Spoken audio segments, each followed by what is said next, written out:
साथीहरूमा राधेश्याम। यो एउटा कुरा मैले नबुझेको कुरा क्या साथीहरू, घर धन्दा गर्दा कसैहरूबाट नि घर धन्दा खाना पकाउने यताउता जुठो भाँडो सबै कुरा सबै मान्छे बिचेका थरी थरीका खाना बनाउनु पऱ्यो बच्चालाई पाकालाई। अब आफ्नो अब रोग अनुसार कसैको के कसै त्यो सबै धन्दा गरेछ, ढाड दुखेर नसक्दा ज्यान दुखेर खुट्टा दुखेर टाउको दुखेर कसैलाई के त्यो बेल्ट बाँधेर हुन्छ कि सल बाँधेर हुन्छ कि के गरेर हुन्छ, त्यो गरिरहेको चाहिँ कसैलाई त्यही मतलब हुँदैन। त्यहाँ कसैले सुनेको नसुने केही वास्ता पास्ता हुँदैन, त्यहाँ देखेको नदेखेको सुने नसुने भने त्यो गरिरहेको छ ठिकै छ।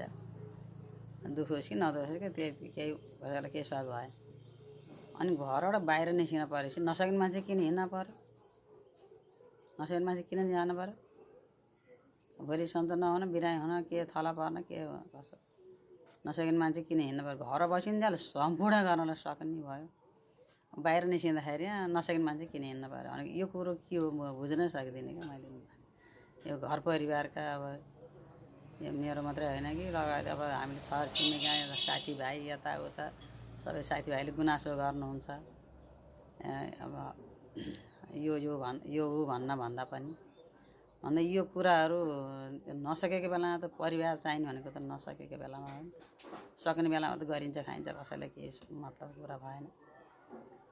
भेटघाट हुने त्यही सबै कुरा मिलिरहन्छ। नसकेको बेलामा यसो तात्पर्य त बस्नलाई गाह्रो भयो क्या म गर्छु नि त भनिदिए त कति हुन्छ। अनि घर बस्दाछन् सक्ने कसैलाई केही मतलब बाहिर निस्किनु खोजेपछि अनि त नसक्ने मान्छे किन हिँड्न पर्यो भन्ने कुरा हुन्छ। यो कुरा के हो क्या? यो कुरा चाहिँ बुझ्नै सक्दिनँ मैले त के हो के हो।